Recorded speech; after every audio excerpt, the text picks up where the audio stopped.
Hey everyone, this is Mike here at the Quivercast. Special offer for you all. The Endless Summer box set. It's written by Dana Brown and signed by Bruce Brown. This is such a killer deal. Go on to theendlesssummerbook.com. Check it out. Hey everybody, welcome to the Quivercast. You go left, I go right. Man, this wave is out of sight. Going surfing, going surfing, going surfing with friends. All right, everyone, welcome back to the Quivercast. Today, we are back with Rusty Preisendorfer. Is that the right way to say it? That's the right way to say it. You have a little accent on there. I love it. Preisendorfer. I love to say your name. All right, so you cannot have surfing without surfboards. I think that's true. Yeah. You can body surf. You can kneeboard. That's true. Yeah, Well, kneeboard, you know, board too. You can wakeboard or you can wake surf. But Okay, good but point. if you want to really surf the waves, you need a surfboard. More important than a wetsuit, even trunks, anything. So let's talk about surfboards. How's that today? That's great. That's my passion. That is your passion. First off, what is the state of the surfboard industry today? Well, there's several things. Surfing and surfboard design is always progressing, especially in a competitive arena. There's a lot of interest in retro designs. In my humble opinion, I think the retail business is dying. You have Amazon. If I can buy it off Amazon and get, in 24 hours, I'd rather do that, even if it costs a tiny bit more, simply because, my time is valuable. With the advent of CNC machines and the CAD programs, I had a profiler in the mid-'80s. Stamp Laskunas made it, and it was basically a router on you had to make rocker rigs, a bottom rocker, top rocker, and it would foil the blank, which was good because back then the blanks were a little bit oversized. And then in the mid-late 80s, KKL came on the scene, and CNC machines have been around, I don't know, since the 50s or something like that, and CAD programs have been evolving. And my friend Elliot Rabin wrote out plastics, when I was at UCSD in the early 70s. They actually had some some CNC machines there, but and the software, we had to make physical masters for KKL. We didn't touch the program. We weren't allowed to program, or we didn't, give it to us to, design and then cut the boards. After every few inches, the designs would start to distort. They could shrink it and grow it a little bit, but in hindsight, that tells me that they didn't have that great design skills or computer skills, because I can make a range of boards from 5.0 to 9.0, and they're all proportionate. But with KKL, they would just punch in, I think, the length, the width, and the thickness, and they'd shrink or grow the board, and they looked okay. But after about 3 inches, 4 inches either way, they started to distort. So we had to make more masters for boards longer and shorter. I used them for a while. Channel Lines use them. Most of the bigger makers, if you're doing, 1,000+ boards a year, you have to have, Ghost shapers, maybe KKL. 1,000 is a rough number, but I kind of felt bad for my shapers, because at that time I was doing a lot of boards, and I had maybe 10 shapers during the summer, and 6 or 7 shapers during the winter. And, I, on the one hand, a machine cut, you have to, watch the margins and everything, because you're paying for the machine cut. Mm-hmm. So hand finish, they get paid less than a full shape. And I had some great shapers, some good guys. And I said, you know what, I'm just not going to use KKL anymore. And, 6 months, a year later, I was up at Huntington visiting shops. And I actually went into, I did Surf and Sport at one of those places. Okay. I started looking at the boards, and I looked at the CIs. They're in the rack, and you get a side profile, mm-hmm. very uniform. and the other brands, major brands, very uniform. And I looked at my boards, and there was a variance, same, Yeah. depending on who shaped it. And I thought, maybe I better rethink this KKL thing. Mm-hmm. But about 1998, he was a Brazilian doctor, surgeon, I think, worked with somebody and created a design software for surfboards. And then he had a machine. I think Eric Howell was one of the first guys to get one. And I was, every winter I'd go to Hawaii and spend a month and a half. Mm-hmm. And at that time I was shaping out of Eric's place. Very gracious, wonderful human being. And, he stored my tools. I had a whole set of tools and templates and stuff over there. So I asked him, how's the machine working? It's insane. And he kind of showed me how to do this, how to work the software. And so I ordered one, and I got it, I think, in early 99. It changed the game for me because personally, I was a pretty consistent shaper, Yeah. By the numbers, lots of numbers. And, I had a lot of very talented shapers, but some kind of had their own vibe to the finished product. But this helped with a finished product. This helped with consistency. Mm-hmm. He started selling more and more machines. So I got the machine and got it installed and started, programming. We used it for a few years. And then this Australian guy, I don't think he surfs. The program was Shape 3D, and it was from Thomas Willem. And his father was an engineer, and Thomas is his son. And so they designed a computer program to shape surfboards, and it was in conjunction with the Australian guy. Del Velzy had a profiler in the 60s. GNS got one, and that's the machine that Stan Plaskunas made for me in the mid 85, 86. I have a good picture somewhere of Dale using it. But then Michel Barland, French, I think he was a French windsurfer. They call him the father of the computerized shaping. Okay. He started using a CNC machine in 1979, and people started talking. And there was 1984. Some of the pros when they're going to Europe, they had him cut some boards. Okay. And Nev has been given some credit. Is the history not well documented? Guys like you have to hand down that history, right? Yeah. There's a lot of people that say, "Oh, poo on shaping machines. That's not really cool." But I can argue that planers aren't cool. Draw knives are cool. Okay. It's like,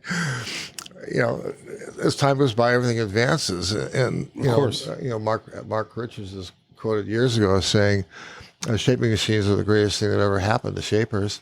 And hand shaping is physical. It takes its toll. Anybody that's, shaped for 20 or 30 years is going to have back problems, elbow problems, wrist problems. As you get older, it's, even though the blanks are fairly close tolerance.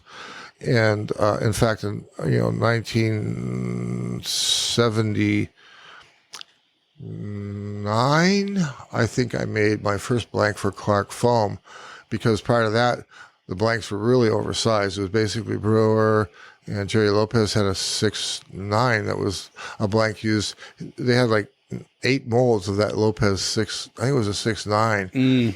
And it was a lot of carving to do as the boards got smaller and the rockers evolved. And so I shaped a 6.7R for Grubby. And I think it was 1979. Maybe I'm wrong. And that became a very popular blank because it was a little bit closer tolerance. Okay. I made a few more blanks over the years, and then when Kelly Slater came on the scene, was that the late 80s? Yeah. It was like the Emperor's New Clothes. His boards were so thin and so rockered out, and we had, I was shaping closer tolerance blanks for Grubby, but when Kelly came on board, all my team riders were breaking the boards in half because as you cut deeper into polyurethane foam, the foam becomes softer and softer. You'd have to take three or four cuts off the bottom. Try to take as many cuts off the bottom and there's few cuts off the deck because, you want the deck to be harder. But on the flip side, that makes the boards very fragile because you're cutting deep into the bottom. It's very soft foam. And, you might have one layer of cloth on the bottom. And so when they try a floater or an air, boom, they break them.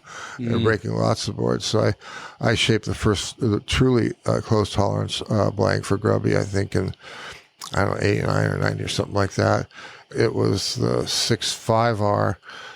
And one of the closest tolerance blanks I ever made was I think it was a 6.4R. And it was a trade show back east, and Ricky Carroll came up and he goes, that 6.4R is so close to a finished shape. I just glassed some fins on it and put a layer of cloth on each side and rode the blank, and it worked insane. Wow. And Ricky's a great shaper. Yeah. But when Clark Foam closed in December of 2005, we had the shaping machines, but we didn't have very good foam. We were at a loss for foam for a while. Yeah. EPS the foam doesn't turn yellow. It's the epoxy resins. But the EPS foam back then was, there was a lot of space in between the beads. And over time, people learn, manufacturers learn to compress the foam more when they're blowing it. The epoxy resins have evolved. And extruded foam has become, more and more popular. And the extruded foam is made differently. Dow makes it, other companies make it, but they always colorize it. And so it's hard to find extruded foam. Extruded foam has got great flex characteristics, and it's waterproof. But when it heats up, it off-gasses. So you have to be careful how you glass it. It has to be glassed with epoxy, too. Anyways, back to the shaping machines. Yeah, Michelle Barland, 79. Surfers got on to him, 83, 84. If I'm remembering right, KKL came on the scene about in the late 80s. In the mid to late 90s, the Brazilian guy came on, and then Shape 3D, which was, there was a French guy who, Emmanuel Willem. Okay. And he developed Shape 3D in 94 when he was shaping our first windsurfs in our apartment in Paris. This is Thomas Willem talking about his father. Okay. And Thomas, quote, "At this time I was in high school and windsurfing was really our passion." But, and Shape 3D it's got to be the most widely used software. There's Aku Shaper, there's all kinds of different CAD programs for designing and shaping. You can get a free version of Shape 3D off the internet, and, so you can design a basic surfboard, and if you want one that will design a surfboard and talk to the machine, and then you have to sign up and pay. But yeah, and to Thomas's credit, he's always evolving the software, and he gives it to us, me and Pedro and a few other guys to test the newer versions. And okay. So, as I said earlier, it's the future. It's why go back to hand shaping? Let's go back to where we started. You said retail's kind of dying and Amazon's coming in. Oh, this is a story I like to tell people. I go, okay, I pretend I'm a guy that I want to make my first surfboard. Yes. So, I go to Mitch's or someplace and I buy a blank. And then I look at it and I go, I don't know how to shape.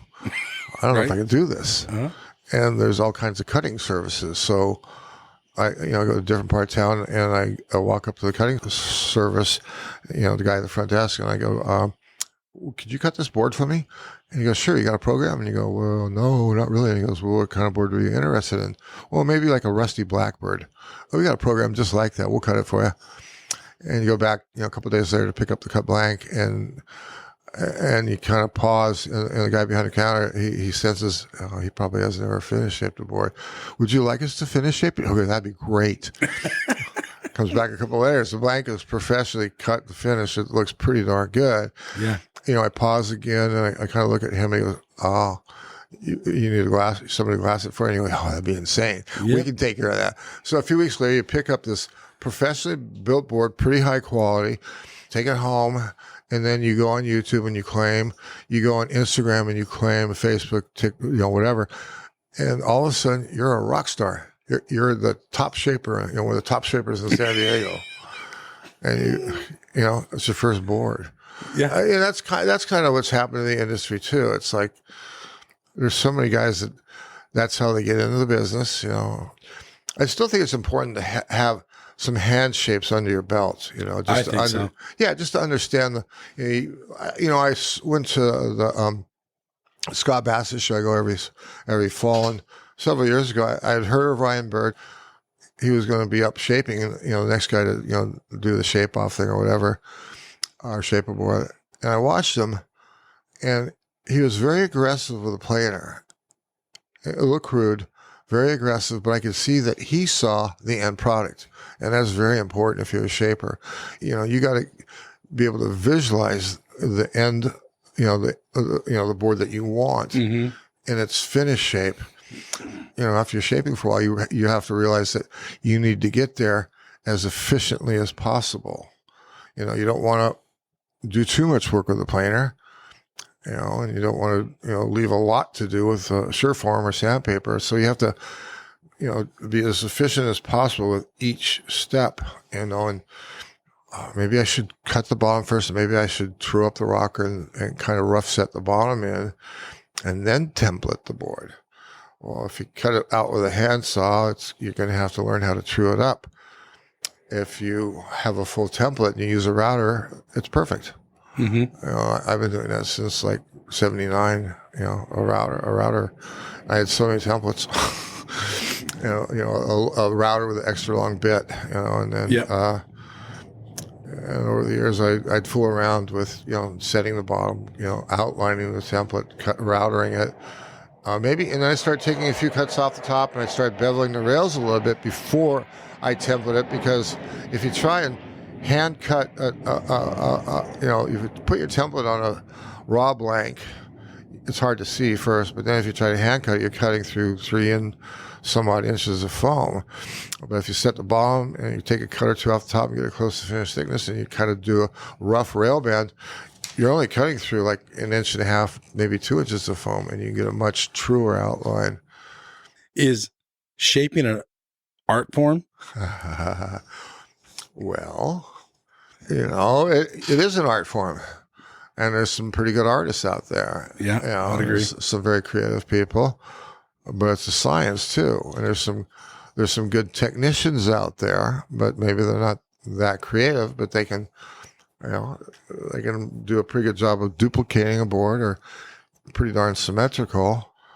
But I think best shapers are part artist, part technician, and maybe part shrink, because you have to you have to deal with customers. Right. Most customers think they know more than you know. And I used to have a sign in my shaping room that says, shaped by Rusty Preisendorfer. I don't know, it was $100.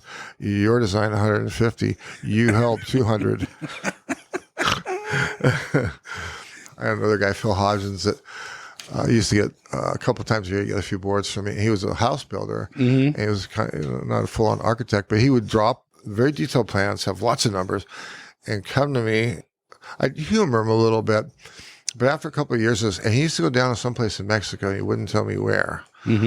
But it was a right point that now is very famous, and Rip Curl blew it up several years ago. Oh, yeah. The bar place. Yeah. But he used to go down there and he had it to himself, and he married a Mexican girl, and Rip Curl blew it up. He stopped going. But after 2 or 3 years of this nonsense, I just had to kind of humor him. I go, you know what, Phil? Why don't you let me make you a board without you really telling me what you want? He goes, okay. And he came back and he said, this is the best board ever, Rusty. I'll from now on, I'll just say roughly how long and wide and thick I want, roughly. I might have told you a story last time, but Mitch Thorson is a West Australian surfer. Excellent surfer. And he was one of the first West Australian surfers to get boards from me. He rode for Santosh, and ultimately it was my connection to what is now Rusty, Australia. But Mitch used to get boards, and he'd ride them really well. He started going up and up in the rankings, but he always used to come back. And Sean used to do this too. Sean and I became good friends. He goes, I like the last board, but here's what I want in this next one. And I looked at him and I said, okay, Mitch. So I shaped the board and I wrote the numbers that he asked for. It wasn't those numbers. The shape was completely different than the number, but I wrote that on the stringer. Okay. And he wrote it a few times. He goes, Rusty, man, that is the best board ever. I go, oh, good stuff, Mitch. Sean, I made Sean's boards like 79 through 82 or something. And we became good friends. Sean Thompson? Yeah. And he'd come down, he'd stay with me for a few days and try the new boards out. And he'd come back and he'd say, this board's really good, but so I started teasing it. Next time from that point on, whenever he ordered boards, he goes, he wants more butt boards, huh, Sean? Okay. Oh my God. So you've had numerous team riders. Have you had a favorite to work with? And well, Dave Parmenter was wonderful. He started, a few years after I started making boards, he started shaping his own boards. But Dave's a wonderful human being, very bright, dances to his drums. Mike Parsons was great, never complained. Aki, he wrote whatever I made him, never complained, and he didn't go through that many boards a year. And over the years, I've had a lot of great team riders that, I really liked and I stay in touch with. And, there's been a lot of great shapers that have worked for me too, that, I respect, and give him kudos and communicate with him once in a while. Scott Raisback, he's a great shaper, and he's been working for Matt Biolas for several years now. Scott actually shapes a lot of team boards. Okay. That's okay, man. I have my guys help me with team boards too. There you go. How important is fin placement? That is a whole nother. It's a 500-page textbook. Okay, give us the layman's term. But if you can. Yeah, a fin placement. Like when I made Tom Carroll boards, the standard fin placement on a thruster was like 10 and 7/8 or 11 inches on the front fins, and 3 1/4 on the back fin. But Tom Carroll was such a heavy back foot guy. His front fins were like at 10 1/4, and his back fin was at 2 1/2. And he normally you can set a board on its tail, and the back fin won't hit. His back fin, you had to shave about a 1/2 inch off the tip for it to stand vertical. And Aki's boards were, his fins were a little bit farther apart because he was so powerful. He was like 11 inch, like on a 6 or 6'1", 11 and 2 7/8. But the tighter the cluster, the shorter the radius of the turn. But okay, that's the question. Yeah. Yeah, that's, and the farther back they are, the more they hold. But asymmetrical placement. Yeah, my first board in late 1966 was an Ekstrom asymmetrical, but that was a single fin.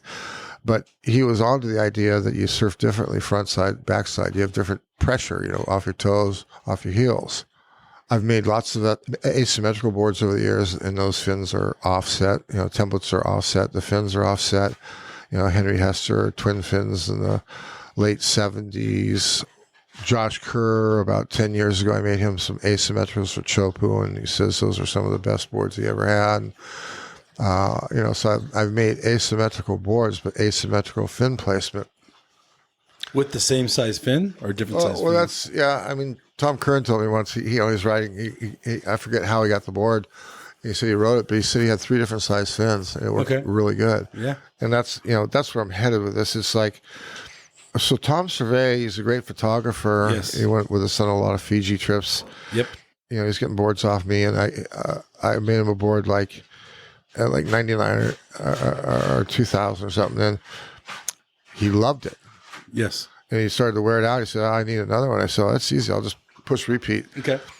I did that. And they glassed it, and he goes, it's good, but it's not nearly as good as this first. Okay, I'll try again.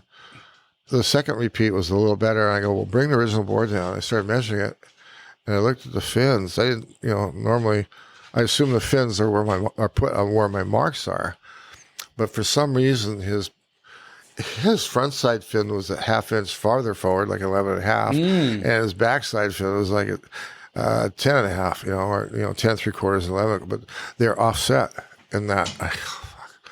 And I've been meaning, I like telling that story too, because of I think some of the asymmetricals are caricatures, like they're, way overdone.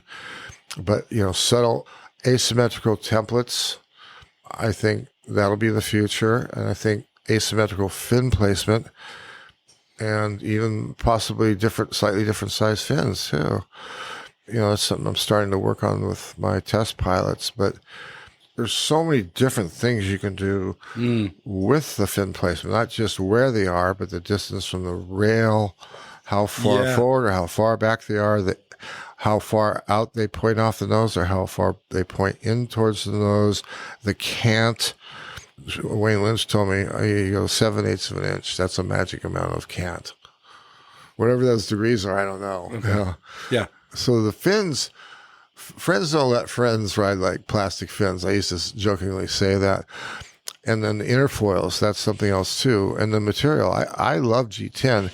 It's much denser. It's 6-ounce fins, maybe there's 20, 24 layers. 4-ounce fins, there's in the low 30s. G10, there's even more layers. It's compressed. But you can, if you have, if you're foiling by a machine, you can cut most fins I think are about 0.32 inches thick, give or take a little bit. But the G10 fins, you can cut a little bit thinner and you can have a good foil. And so they'll go through the water quicker and you can control the flex better because there's more layers. Envious is all about G10 and there's other people that have some G10 models. But I got introduced to G10 in 1972 by Elliot Rabin. His father had a business called Ridout Plastics, and I tore through his factory and I go, "What's this?" He goes, "Oh, that's G10." So I had some G10 fins. Was that 50 years ago? Wow, early on. Yeah. Also, two big brands. Are those fins different? The Future versus the FCS. What do you prefer to work with?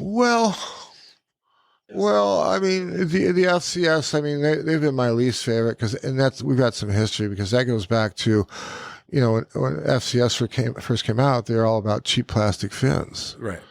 Easy replaceable. Easy to put in, replaceable, great margins, but the flex is terrible. And although they sponsored some team riders, the team riders couldn't stand them.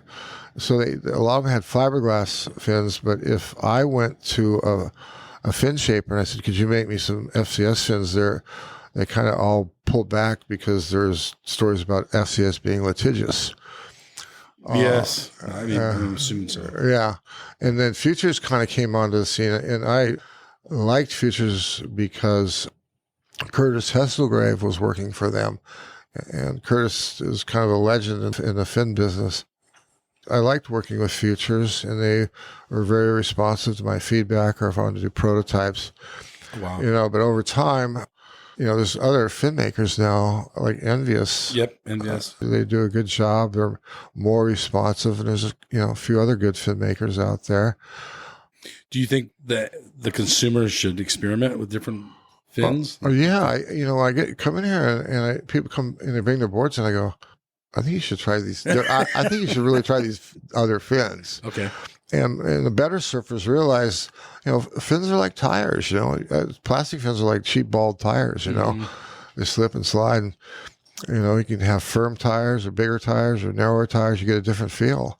I honestly think you could have. When I used to work at GNS, Skip Fry used to come in the evening too because he'd surf all day, and I didn't have my own regular shaping room. I had to come in the afternoons, and I basically shaped next to him. We became friends and surfed a little bit. He had a bag full of fins. And back then, fins were like 8 ounce, and they had terrible flex. Good fins were 6 ounce. He had 4-ounce fins. He had sanded finishes on his boards. And he had all kinds of different templates depending on the size of the surf, the conditions. And that's when I first started to realize that fins are a critical part of your ride. You can have a board that doesn't feel very good, and you put a different set of fins in it, and it comes alive. And then there's twin fins, there's twinsers, and that's another whole other conversation. Yeah. And Scott's going to do twinsers at the boardroom show in October. But are you putting in for that? Yeah. I mean, I worked with Will Jobson in the early 90s and paid him royalties for a couple of years. And the first time I rode a Twinser, I was tripping because I couldn't even really feel the fins, but I could turn as hard as they want. And they were smooth. They were very fast. Single fins are the slowest. Tri-fins are a little faster. 4 fins are a little bit faster, but 2 fins and Twinsers are the fastest. If you have a fin in the middle, if it's a tri-fin or a single fin, it wants to go perpendicular to the wave energy. So if you jump off your board, it's going to go straight in, or if you just stand, it'll go straight in. But boards that don't have a rear fin, that have all of their fins on the side, they want to go parallel to the wave energy. And I think I might have talked about that before. No, you didn't. And more people, a lot of people are closed-minded, but I mean, Mark Richards, I watched him one day at Lani Kea, and it was like 8 to 10 foot. He had a 6.8, I think, a semi-gun twin fin. He put that thing on rail and turned so hard. I just went, I'm making Jamie Sterling 9.6 twin fins. Wow. So. I mean, at the end of the day, we're learning. You're learning daily still. Yeah. I mean, I programmed somebody aboard. It hasn't been started yet. I go back and I look at it 2 weeks later, and I always see little things that I think it's an improvement, either in my programming or design, Okay. And I get a lot of good feedback. I have some team riders, but I also have what I call test pilots. They're, not maybe as good as the top pros, but they're good. And some of them give me better feedback than the pros. Kyle Belly, he wants to start working on twin fins. So how does this happen? How do certain boards become flavor of the day? With the pros, it's like Marcio Zuvi's probably, WSL rates the shapers, depending on who places where. Yes. The round tails, the thumb tails are very popular, but, I like those thumb tails because if you have too wide of a squash tail, it's too much effort it's required to go from rail to rail, and the transition isn't smooth. Same thing with a swallowtail. But as the tail, the last 4 inches of the tail starts to come in, if it comes in too fast and the tail sits too deep in the water, the Aki, the 6.3s and 6.5s, those are thumbtails, and you surf brilliantly on them. Yeah. I think Pizel shapes a lot like me, or I shape a lot like John, but, Marcio, he's a great shaper. He tends to use quite a bit of rocker, but Pedro, who shapes with me, uses a lot of rocker. The underdog, the model that Kyle rides, has a fucking shitload of rocker. It's a 5.8 with 5.5 inches of nose and 2.5 inches of tail rocker, which kind of harkens back to the early Kelly Slater's day. But the civilian version has a little bit lower entry rocker and a little bit less tail rocker. So you have lots of customers. Yeah. How do you treat them differently if a guy or gal comes in and she's been surfing for 5 years and she's in her 20s, as opposed to a 20-year-old that's been surfing since he was 5? Well, I'm always building boards for new customers, and we have a profile we haven't filled out. A couple of the questions are, okay, how long have you surfed? 2 years. Right. How often do you get to surf? Once a month. Yeah. Your ability level advanced. Right. Right. Okay. Right. Instead of someone. Everyone's advanced. Yes. Have you seen a video of yourself surfing? The first time I saw a video of me surfing, I just went, oh, God. Right. Yeah. And I'm big, too, because I make the waves look small. But, normal sized people, when they first see videos of themselves, if they have any real true perspective, they watch themselves. They've watched pro surfers, they watch good surfers, but then they watch themselves, and you go, come on, really? If they're honest about their ability, and sometimes I have to talk them into it or talk them down or whatever, if they'll listen to me, I'll try and build them a board that suits their ability and where they surf. A lot of times I'll get, they'll come back after they've ridden the board a few times and they give me big kudos. And that's why I shape, make people happy. Yeah. That's my passion. Yeah. And I make a lot of customs for first-time customers. Yeah. I have customers who've been getting boards for almost 50 years. So that's excellent. Yeah. To sum this section part up, first question was, I think, what is the state of the surf industry? Is it strong still? Well, no, I mean, I think what it is, if I could use one word, it's really fragmented. I mean, there's more surfers than ever, but there's more board builders than ever. And YouTube and social media. I watch YouTube every night, and there's a lot of videos on how to, or board design. And most of them, people only knew the truth, And so you share the truth. Come see you. I think it's the truth. But Yeah, no. I don't know. So people need, I guess what I'm trying to say is people need to come when they want a high quality item to come see you or a shaper like you. Yeah, I mean, I've hand shaped, I don't know. How many hand shapes? I've hand shaped like, I guess. Maybe 50,000 boards. Yeah, that's a lot. And I've computer designed 100 plus. Wow. I build great guns. I mean, Jojo just won the Mavericks biggest wave award. Margaret River contest in '84. Mike Parsons was down there, and he had an 8.4, and everybody was undergunned.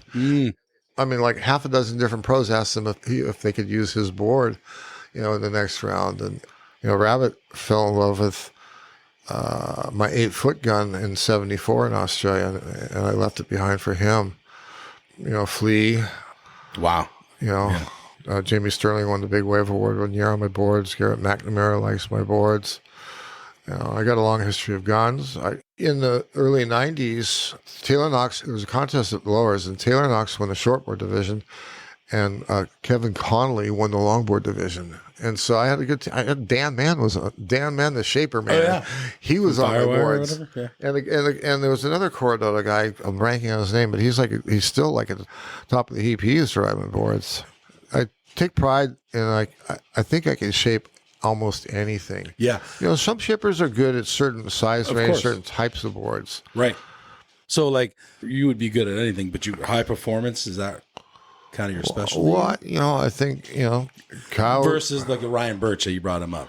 Ryan's a fantastic surfer too. So he, it's like a lot of really good surfers. They can make anything look good, really. Yeah. Part of it's budget these days, but I've always, almost, since the early 80s, I've always had top pro surfers getting my boards, and the list is pretty long. And I think my boards, if it might take a couple of boards, 3 boards, but I think I could make almost any pro surfer boards that he'd be quite happy with, or she would be. Yes. With that being said, they just did this, Stab High, and you had a couple of the riders in that. Yeah. Yeah, and Zeke did pretty good, I think. I think Zeke won the Japan contest. No, I don't think he won it, but he made the final. Yeah. He was ripping on your board. Yeah, and pools are a big part of the future. I've heard rumors that Dubai, the world title, will be decided in Dubai in I wouldn't. Not 25. too long. Yeah. I predicted this a couple of years ago. I go, at some time in the future, there will be a outdoor champion, and there will be a pool champion, and then there'll be the ultimate champion where they surf several rounds in the ocean. They surf several rounds in the pool, and whoever is ahead for the final gets to choose whether they want in the ocean or the pool. Ooh, I'd like that. That would be awesome. Yeah. The future's, we don't know what the future's going to hold. There's going to be more and more pools. It's great, because you can go to the pool any time of the day, any day of the year, and you can get, if you want a mushy wave, you get a mushy wave. If you want a barrel, you get a barrel. If you want a bigger wave, you get a bigger wave. If you want every wave the same, so be it. The ocean, every wave is different. There's no such thing as, there's some perfect waves around the world where waves are, But you got to wait for them, for their day. Yeah, their day and maybe a particular tide, and wind. But, surfing will keep evolving, it's just, and that's what I like. I like, trying to help evolve design, help either beginners or pros. I want to help them. I've always taken pride in experimenting with different materials. I had all carbon boards in the GNS days. Carbon is brittle. It's pretty dent resistant, but when it lets go, it lets go. Okay. Kevlar is it won't break, it'll dent. So, combination of carbon Kevlar on the rails of a stringless epoxy board. That's a model where, we've worked on and off for years. Vacuum bagging 20, 25 years ago. I've worked with almost all the different types of materials. The more, they're exotic, but, epoxy costs a little bit more. But, that's another thing. The first custom board I got was in '67, and it was a 9-foot board, 2 fins, gloss and polish, $200. Yes. Gas was 20 cents a gallon. Right. Yeah. I like telling the story. Now gas is 25 times as much here in San Diego, at least $5 a gallon. Yep. And surfboards are 4 times as much, and they're a lot smaller and a lot easier to build. Yes. Back in the day, in the 70s, even the 80s, most people had a 1 or 2 board quiver. Do you enjoy helping customers build their quiver? And do you think they should have alternative boards? Yeah, in fact, I'm introducing I call it the VIP program, but that's for people that buy 5 or more boards a year. Wow. And they don't, it's full price, but what they get is they get to interact with me every time. And I'll send them Word docs on design, maybe once or twice a month. If they have any questions, they can call me. If they want me to look at any videos or pictures, they can send them to me. And if I'm developing something new, I'll offer it to them, but that'll count as one of their boards. And, how much is a cup of Starbucks coffee? At least $6, $7, $8. One coffee a day. That's 365. That's over $2,000 a year on coffee. Uh-huh. I mean, that's a lot of money. Have any of you ever tipped your shaper? That's a very good point. That's a very good point. You go out to dinner with your friend or your lady friend or your wife or whatever, and it's a brand new restaurant. You don't know the waiter, and he does an okay job. You leave him 15 or 20%. You do, yes. And the shaper is your source of happiness, hopefully. That's right. All right. So we're going to wrap this up, but I have one last question. What was your favorite surf trip you ever went on? Do you have one? I'm sure you've been on a lot. Well, gosh, I mean, my first trip to Australia in '74 was pretty magical. I lived across the street from Carrot Point, late January through early April. Got a lot of insane surf. My first trip to Tavarua in '86, it was good. I got a good cloud break, but I asked Dave Clark, and I went in the fall the first couple of years. I asked Dave, when's restaurants turn on? He goes, starts around mid-April, but May, June, July. And so the next year I booked late April, and I got restaurants on my third trip. Uh-huh. And that blew my mind. And then my first Indo trip, that was a whole different world. We got, in Tavarua, and I got you have, between swells, or it's kind of small, or you fish a lot. But in Indo, every single day, if not one spot isn't good, you go to another spot. All the trips I've taken to Indo and all the time I spent down there, I think I have only taken a couple of days off, and part of that's because I so surfed out. Yeah. But that's crazy. Yeah, the joys of surfing. All right, everybody. Thank you, Rusty, for joining us. All right. Thank you, Mike. All right, everybody. We're out of here. This is Mike and Rusty. We are gone. Thanks. I go right. Man, this wave is out of sight. Going surfing. Going surfing. Going surfing with friends. Ride this wave to the shore. Paddle out, I'm gonna catch 10 more. Going surfing. Going surfing, going surfing with friends. I don't care if it's wrong or right. I'm gonna do it all day, I'm gonna do it all night. I'm going surfing, going surfing, going surfing with friends.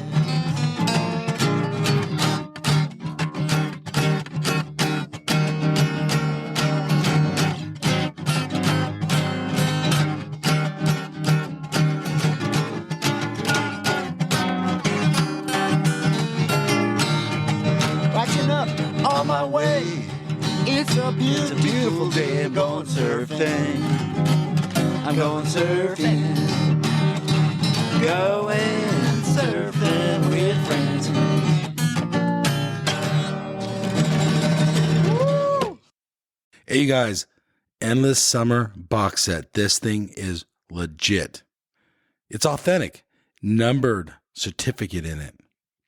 It has a 5-frame film strip. From the original print, you literally own a piece of history. It has a specially minted bronze medallion. Dude, that thing's sick. Okay, there's so much more here. Go to the show notes. There's a link on there. Go check this piece of history out. This thing's rad. Seriously. Smithsonian American History Museum has it. It took 4 years of research with 3.5 in production, all hand assembled. This thing's rad. So much to this awesome box set. Remastered DVD, sharper images than the original film, but dude, this thing's so sick. Link in the show notes.